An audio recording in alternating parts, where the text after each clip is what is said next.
Assalamualaikum warahmatullahi wabarakatuh. Kami dari kelompok 4 akan menjelaskan mengenai scanning elektron mikroskopi. Dari kelompok kami ada Syarifah Amira, Aditya Dia, Maharani Alia, Pinandita, dan Ahmad Faza. Selanjutnya. Nah, ini adalah outline yang akan kami bawakan. Ada introduction, terus ada tipe sampel, preparasi sampel, prinsip kerja, hasil, dan contohnya pada bidang geologi. Selanjutnya, ini ada introduction, next.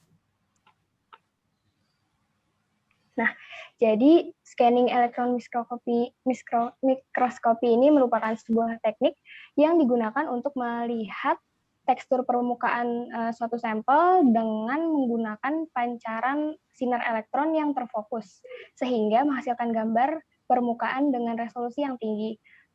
Terdapat beberapa model SEM yang telah dibuat. Ada model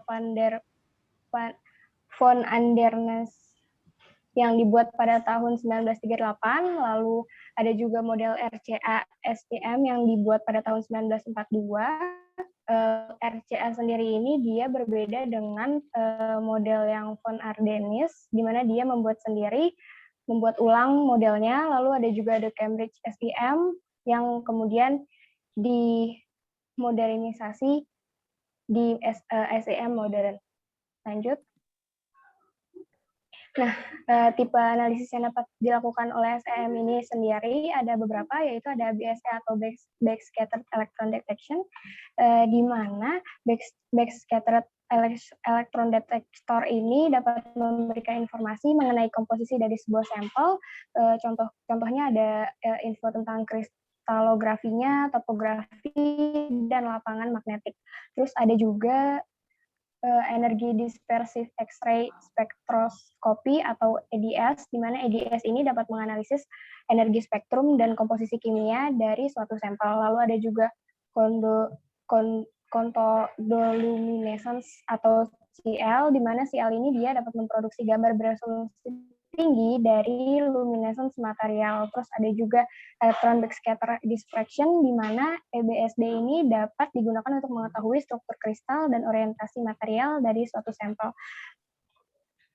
Lalu selanjutnya, dari tipe-tipe sampel tersebut, diketahui bahwa SEM ini dapat digunakan berbagai bidang.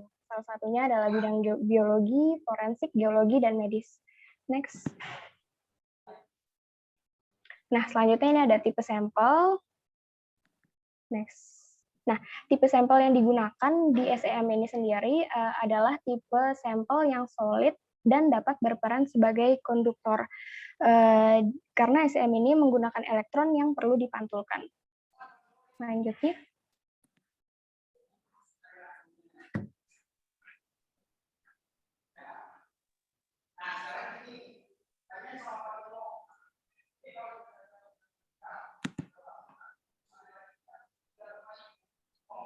Kemudian untuk preparasi sampel, sampel yang diperlukan biasanya berbentuk sayatan tipis, di mana objek tersebut memiliki ukuran yang terbatas dan biasanya dibatasi hingga 50 nanometer.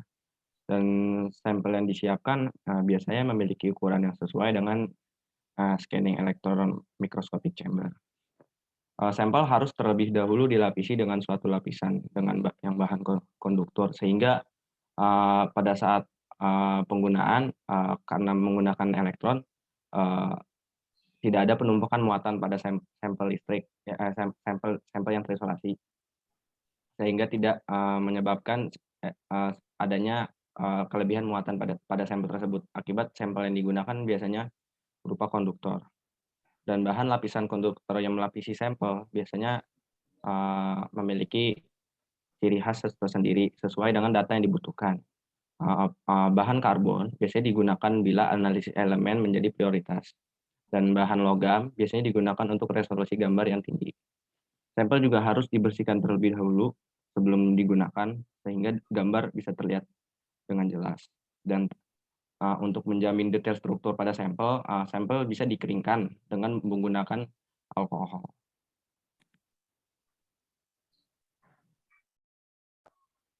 Baik, selanjutnya kita masuk ke prinsip kerja. Sebelum kita masuk ke prinsip kerja, kita masih mengetahui bagian-bagian utama dari SEM ini.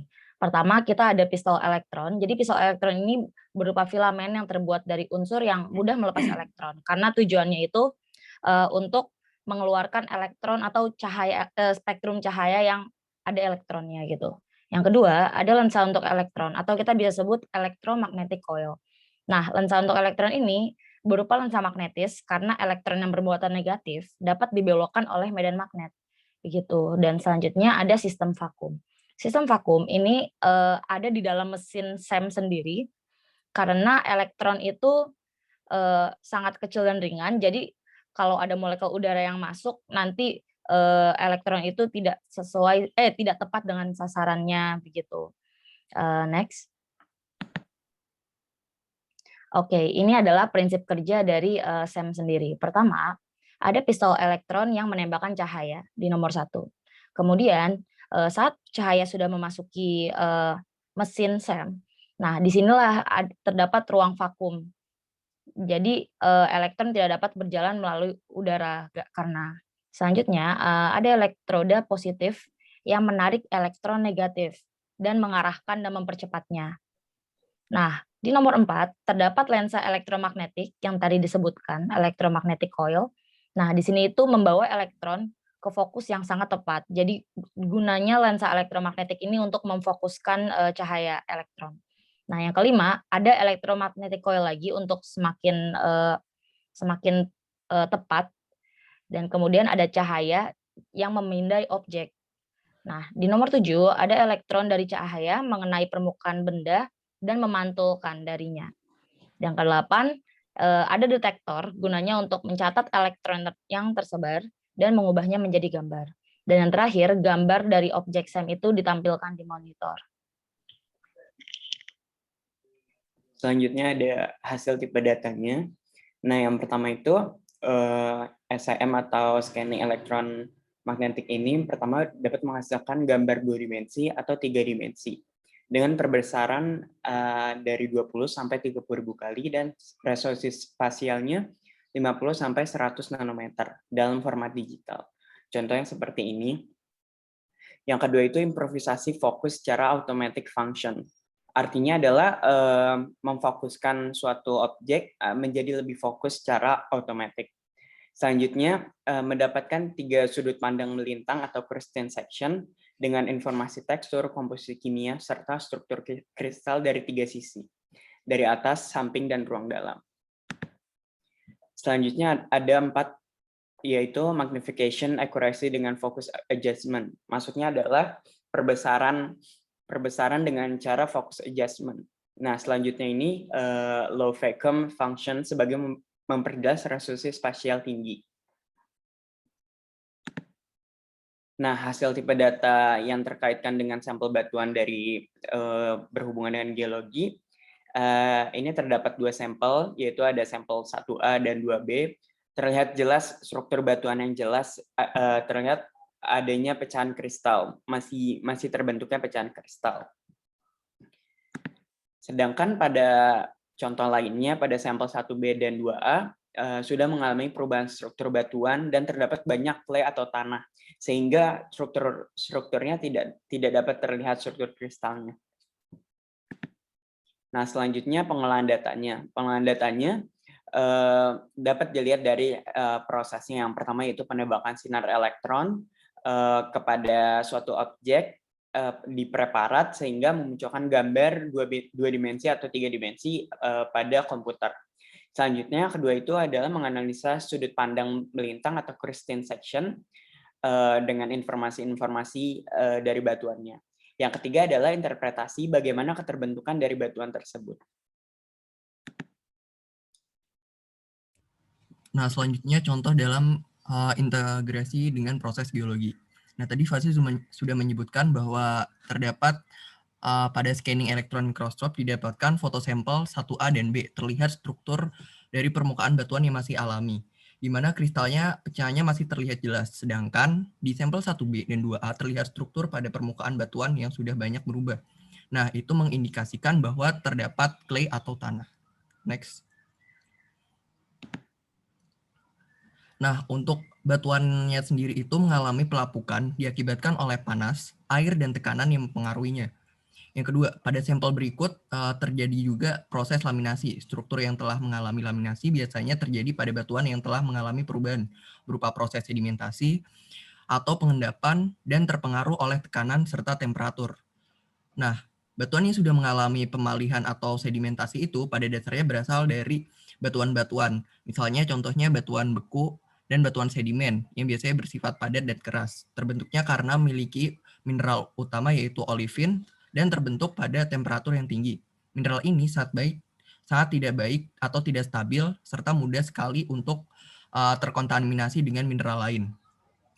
Selanjutnya proses selanjutnya yaitu terjadi proses pendinginan, yaitu pendinginan magma disertai dengan pembentukan serta pengendapan mineral-mineral lain tertentu. Serta sifat mineral itu tidak stabil sehingga mineral utama dari olivin tersebut akan berubah menjadi mineral lain seperti piroksen, amfibol, dan mineral-mineral kuarsa lainnya. Next. Nah, Selanjutnya ada daftar pustakanya yang kami gunakan dari beberapa jurnal dan buku. Ya, sekian presentasi dari kelompok kami. Kurang lebihnya mohon dimaafkan. Terima kasih. Wassalamualaikum warahmatullahi wabarakatuh.